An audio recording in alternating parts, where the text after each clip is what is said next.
سلام، من افشین هستم، همراه با برنامه اپوزیت. مدتی هست که همکاری من با صدای آمریکا قطع شده و بعد از اون تصمیم به ساخت این برنامه گرفتم. این پنجمین قسمت از برنامه اپوزیت هست و هدف اصلی از ساخت این برنامه اطلاع رسانی. طبق روال هفته‌های گذشته، این هفته هم به سراغ اتفاقات مهم هفته گذشته میریم. هفته گذشته کلا هفته شلوغی بود. روز شنبه هفتم تیر آقای حسن روحانی به یه مناسبتی که زیادا مهم نیست برای اهالی صدا و سیما سخنرانی کردند. همون شب آقای محسنی اژه‌ای وزیر اطلاعات سابق و دادستان کل کشور و سخنگوی قوه قضاییه فعلی در یک برنامه تلویزیونی حاضر شدند و راجع به قوه قضاییه صحبت‌هایی کردند. 3 روز بعد یعنی چهارشنبه ظهر آقای حسن روحانی برای روحانیون سخنرانی کردند. شب هم آقای دکتر احمدی نژاد در تلویزیون مصاحبه شدند و صحبتاشون از شب تا صبح با هم فرق داشت. و از اتفاقای مهم دیگه هم انقلاب یا کودتا در مصر و بررسی یک حکم عادلانه دیگر در نظام مقدس. روز شنبه گذشته آقای دکتر حسن روحانی رئیس جمهور منتخب جدید به ساختمان صدا و سیما رفتن تا برای اهالی صدا و سیما سخنرانی کنن. اما قبل از اینکه ایشون سخنرانیشون رو شروع کنن، آقای عزت‌الله زرقامی رئیس صدا و سیما پشت تریبون رفتن و به رسم مهمون نوازی یک سخنرانی کوتاهی کردن برای اینکه فضا آماده بشه که ایشون برن پشت تریبون. و طی این سخنرانی ضمن پاچه‌خواری‌های فراوان از رئیس جمهور جدید به نکات جالبی اشاره کردند. رسانه ملی با برخورداری از 160 شبکه تلویزیونی و رادیویی یک ظرفیت بی‌بدیلی است که به عنوان بازوی پرتوان نظام در خدمت ایشون و دولت محترم خدمتگزار خواهد بود. بازوی پرتوان نظام، اینی که در نظام مقدس هیچ تلویزیون و رادیوی غیر دولتی اجازه فعالیت نداره و تازه اون دولتیام همش زیر نظر یک نفره که اون نفر مستقیما توسط شخص اول مملکت یعنی حضرت آقا انتخاب میشه و تازه خیلی راحت میاد پشت تریبون و میگه این 160 شبکه بازوی پرتوان نظامه و در خدمت دولته، نشان دهنده یک حقیقته و اون نقطه مشترک این نظام و تمامی نظام‌های دیکتاتوری و نظامی. آقای زرقامی عزیز، یک شبکه به قول شما ملی با 160 کانال باید در خدمت مردم باشه، نه در خدمت نظام. مخصوصا که همه پولش از محل درآمد کشور یا به قول شما بیت المال تامین بشه. امروز قطع مکرر شبکه‌های ماهواره‌ای ما از روی ماهواره‌های معروف دنیا که در طول سال گذشته به 19 بار قطعی میرسه، حاکی از تأثیرگذاری و کارآمدی شبکه‌های جمهوری اسلامی است. و بر اساس اصل عدم قطعیت، قطع شبکه‌های ماهواره‌ای اونها توسط پارازیت‌های شما نشان دهنده همین حقیقته و حاکی از کارآمدی و تأثیرگذاری اونها داره. درسته در این سالها رقبای دیگری در صحنه با فناوری‌های مختلفی که فراهم شده حضور پیدا کردند، اما هیچ کدام نتوانستند رابطه ملت رو با صدای جمهوری اسلامی و سیمای جمهوری اسلامی قطع کنند. بیش از 90% مخاطب برنامه‌های رسانه ملی هستند. البته خود آقای روحانی جواب ایشون رو دادن. فکر نکنیم شاخص اعتماد به یک رسانه به میزان بیننده یا شنونده یا خواننده اون رسانه هست. مخاطب ممکنه سریالی را انتخاب کند، بپسندد. توجه فرمودین آقای زرقامی؟ فکر نکنین خلاصه اگر کلا قرمزی و جیگر و 2 تا سریال باحال دیگر رو از صدا و سیما بگیرن، این بازوی نظام چیز زیاد دیگه‌ای برای جلب توجه مردم نداره. اما آقای دکتر روحانی در این سخنرانی بیشتر حول محور نتیجه انتخابات صحبت کردن. این انتخابات تمام شبهات، تمام سوالها، بگو مگوها نه راجع به انتخابات که راجع به مشروعیت نظام، به همه اونها پاسخ داد. استغفرالله. یعنی شما میفرمایید در مورد نظام مقدس زیر نظر ولی مطلقه فقیه که نظرش به نظر رئیس جمهور نزدیکتر بود شبهه به وجود اومده بود؟ اصلا نظام مقدس چه احتیاجی به انتخابات داره برای کسب مشروعیت؟ من میخوام ببینم که اصلا این انتخابات کی باب کرد. این امام بود که بعد از 47 روز پس از پیروزی انقلاب مردم را پای صندوق رای دعوت کرد. همه چیز ما، محصول انقلاب ما جمهوری اسلامی ایران است و این جمهوری اسلامی برآمده از صندوق رای است. عجب امام آزادیخواه، محصول انقلاب که همون جمهوری اسلامی باشه از توی صندوق‌های رای در اومد، اونم به خواست امام. یه سوالی اینجا پیش میاد، اونم اینه که اکثریت جمعیت شرکت کننده در اون رفراندوم یا انتخابات آری یا نه به جمهوری اسلامی در سال 1358 امروز درصد کمی از جمعیت ایران رو تشکیل میدن. یعنی طبق آمار رسمی کشور جمعیت بالای 50 سال حدود 11 میلیون نفر یا 15% جامعه ایران رو تشکیل میدن. یعنی یه جورایی تاریخ مصرف اون انتخابات گذشته. 85% دیگه میمونه که هیچ نقشی در اون انقلاب و اون انتخابات نداشتن. شما هم که دنبال رو امام آزادیخواه هستین و به انتخابات و نتیجهش خیلی معتقدین. پس بیاین یه انتخابات دیگه برگزار کنین، این همون قبلی آری یا نه به جمهوری اسلامی، تا دهان یاوه‌گویان شرق و غرب و شبهه برانگیزان رو برای همیشه ببندیم. خب برگردیم به انتخابات خودمون، یعنی همین آخریه. مردم تو این انتخابات چی گفتن؟ مردم در این انتخابات گفتند ما خواهان تغییر و تحول هستیم. تغییر چی؟ اصلا مردم به چی رأی دادن؟ به اعتدال، عقلانیت، خردورزی، خرد جمعی، مشورت، راه کارشناسی و دوری از افراط و خودسری رأی دادند.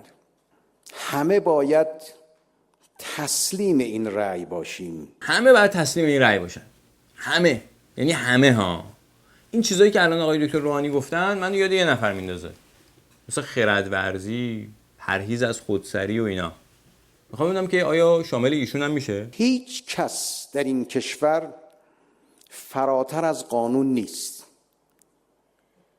همه مردم، همه مقامات بدون استثناء ذیل قانون تعریف میشوند. خیلی خوب، ما هم سعی میکنیم این حرف شما رو قبول کنیم، ولی تا الان تو این 34 سال گذشته تو نظام مقدس اینجوری نبوده ها. صحبت از قانون شد، شما رو دعوت میکنم بیاین با هم بریم پای صحبت‌های دادستان کل کشور که قبلا وزیر اطلاعات بودن.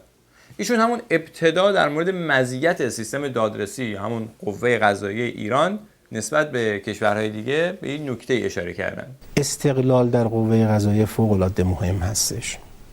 بسیار از کشورها این استقلالی که در قانون اساسی ما برای قوه قضاییه دارند را ندارند و برخوردار نیستند. چجوری استقلال ندارن؟ خیلی از کشورها مقامات عالی قضاییشون توسط رئیس جمهور پیشنهاد میشه و پارلمان اون را به اصطلاح تصویب میکنه، تایید میکنه. کشورهای هم کار نظامات سلطنتی و پادشاهی دارن که خب تکلیفش روشن هستش. در جمهوری اسلامی قوه قضاییه قوه مستقله. همین، در جمهوری اسلامی قوه قضاییه مستقله. دیگه هم مهم نیستش که رئیسش چجوری انتخاب میشه. اما تو کشورهای دیگه مستقل نیست، چون رئیس جمهور باید یه قاضی رو انتخاب بکنه و معرفی کنه به مجلس، اونجا اون قاضی رأی اعتماد بگیره تا بعد بشه رئیس قوه قضاییه. آقای اژه‌ای عزیز، در جمهوری اسلامی قاضی القضات کشور یا رئیس قوه قضاییه همونجور که خودتون میدونین مستقیما بدون مشورت هیچ کس دیگه‌ای، بدون هیچ نظرخواهی توسط شخص اول مملکت یا حضرت آقا انتخاب میشه. تازه جالبه بدونین که همین قاضی القضات آخری حتی 1 ساعت هم در سیستم قضایی کشور کار نکرده و فقط به خاطر اینکه ایشون انتصابشون کردن شدن رئیس قوه قضاییه. من توصیه میکنم که شما آقای اژه‌ای یه تجدید نظری روی این تئوریتون بکنید، چون اینجوری شدیداً استقلال قوتون میره زیر سوال. اصلا به مصلحتتون نیست. مصلحت اندیشی در معنای صحیحش همه جا صحیح هستش. اصلا بسیاری از امورات ما، چه امورات شرعی چه امورات قانونی، مگر میشه بدون مصلحت و بدون تدبیر؟ مصلحت اصلا این نوع تدبیر هم تازگی ها مد شده دیگه. ماشاءالله این تدبیر هم تو نظام داره موج میزنه.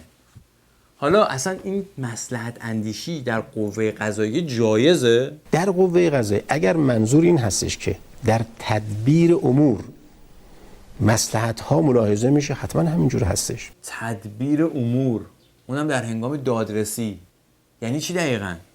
یعنی اگه یکی صاحب نفوذ و قدرت بود بعد ملاحظه‌شو بکنیم؟ اگر یک فرد صاحب نفوذ، ملاحظه او رو بکنیم. اگر یک فردی صاحب قدرت، ملاحظه او رو بکنیم. اگر عضو هم یک فردی که پشتوانه قانونی و پشتوانه مردمی و نفوذ اونطوری نداره، اجتماعی نداره، ما این رو مثلا فرض کنید بگیریم زندان بکنیم، مجازات کنیم، سخت زندان بکنیم. اما یک کسی که صاحب قدرته، صاحب منصبه، صاحب ثروته، صاحب مکنته، جایگاه اجتماعی داره، بخوایم ازش بگذریم، این حتما غلطه. این حتما غلطه. خیلی واقعا من الان تحت تاثیر این همه عدالت قرار گرفتم. حالا اگه یه وقتی خدای نکرده زبونم لال همچین اتفاقی افتاد، چی میشه اون موقع؟ و اگر خدای نکرده روزی دستگاه قضایی به اینجا رسید، شما بدونید که اون روز برای دستگاه قضایی روز بدی است. روز بدی است. خب خدا رو شکر که قضیه به همین راحتی تموم میشه. چون من واقعا نگران شده بودم. نه اینکه بخوام بگم که خدای نکرده در قوه قضاییه از این مصلحت اندیشی‌ها میشه. نه اصلا حکم قضات دادگاه کهریزک به خاطر مقام و منصب و مکنت و مصلحت اندیشی و اینا صادر نشده بوده. این اصلا عین عدالت در نظام مقدسه. چند تا قاضی که باعث مرگ حداقل 4 نفر در بازداشتگاهی شده بودن به پرداخت 200,000 تومان جریمه نقدی و انفصال از کلیه خدمات دولتی محکوم شدن. این که عین عدالت بود. ولی یه سوالی فقط پیش میاد، اونم اینه که چرا بعضی از این پرونده‌ها اینقدر طول میکشن؟ مثلا همین پرونده 4 سال طول کشید تا به همین حکم رسید، ولی مثلا در مورد پرونده زورگیری ظرف 3 هفته گرفتن و محاکمه کردن و حکمم اجرا کردن در ملأ عام. زورگیر دوربینی تصویر او را برداشته، افرادی هم شاهد هستن دیدن، با اون فیلمی هم که از یک دوربینی که اصلا برای این نگذاشته بود ولی بالاخره اون دوربین فیلمش برداشته، یا اصلا یه فرد فرض کنید مردم از عبوری بوده احیانا تونسته فیلمشو برداره، الان که میاد بلافاصله اقرار میکنه، بلافاصله برای قاضی روشن میشه. این مشکل دوربین بود. خب بابا چند تا دوربین کار بذارین دیگه تو این دادگاه‌ها، زندان‌ها، بانک‌ها، ادارات دولتی و اینا که این قاضی‌ها راحت بتونن تصمیم بگیرن، سردرگم نشن. آقای دکتر احمدی نژاد هم برای همین تو اتاق رئیس اداره تامین اجتماعی دوربین کار گذاشته بود که وقتی برادر رئیس قوه قضاییه رفتن اونجا باج بگیرن ازشون فیلم گرفتن. ولی نمیدونم چرا از اون فیلم استفاده نشد، اصلا هیچ پرونده‌ای هم براش تشکیل ندادن. حالا ما با قوه قضاییه کار زیاد داریم ولی در این برنامه همینجا بسنده می‌کنیم. حالا میرسیم به 2 تا سخنرانی، یکی در روز، یکی در شب، یکی توسط رئیس جمهور آینده، یکی توسط رئیس جمهور فعلی. آقای دکتر روحانی چون برای روحانیون صحبت می‌کردن، مجبور بودن به این نکاتی در مورد روحانیت اشاره کنن. چه بخواهیم چه نخواهیم، کارهای ما به عنوان مسئولان نظام اسلامی کم و بیش به پای روحانیت نوشته می شود. پنپا میخواستین به پای خانمای خانه‌دار بنویسن؟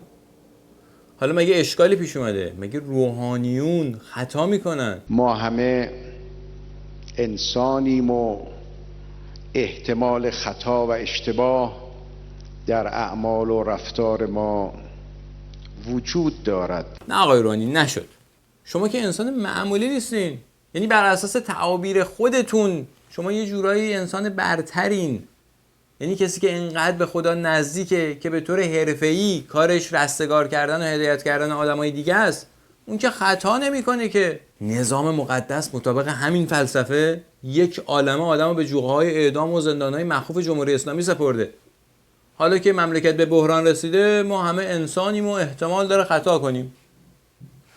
خب حالا که قبول کردین که احتمال داره خطا کنین، دیگه مشکلات حل میکنین دیگه. ما باید بدانیم دولت به تنهایی قادر به حل مشکلات نیست.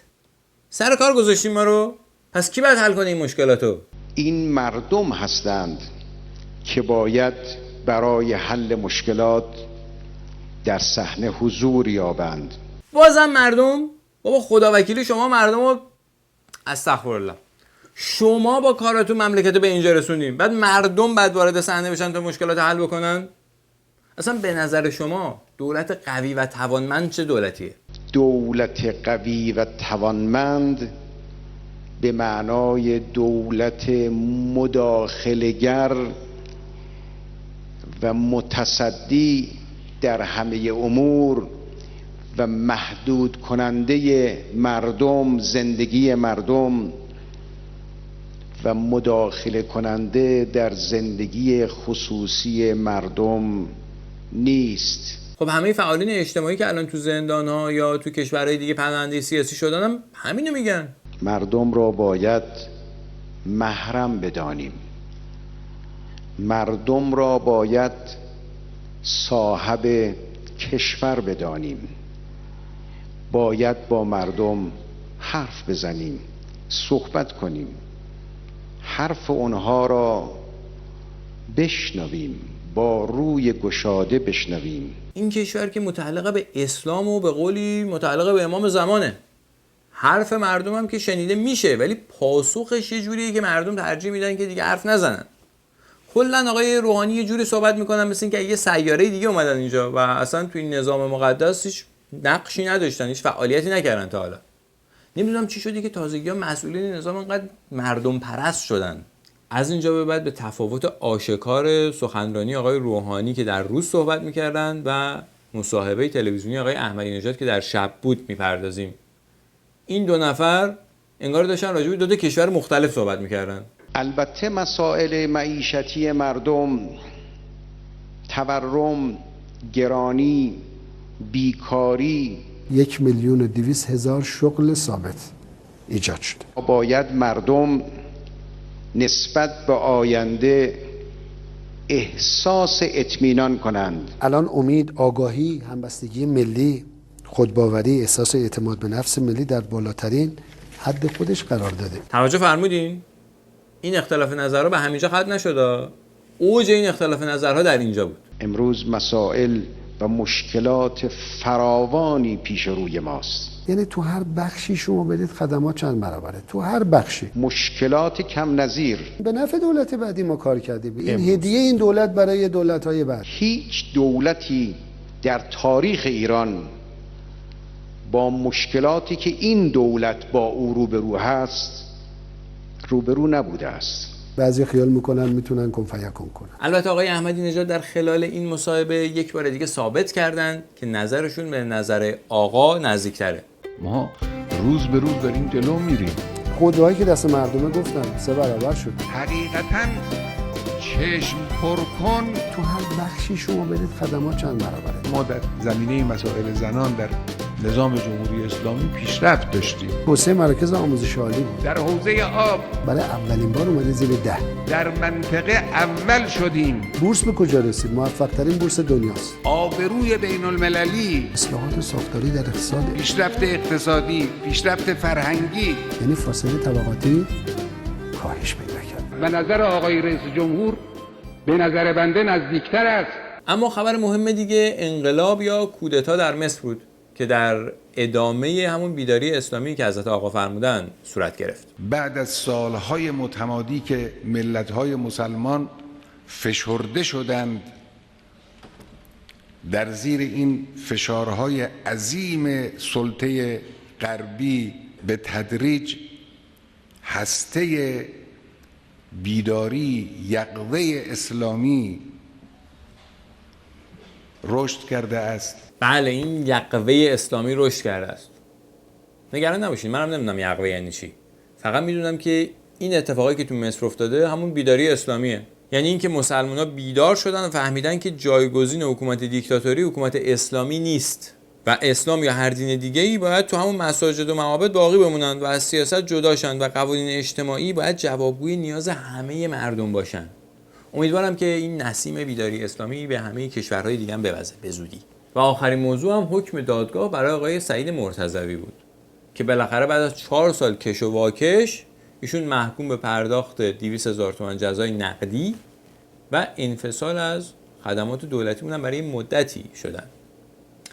در مورد این حکم چند تا نکته قابل توجه.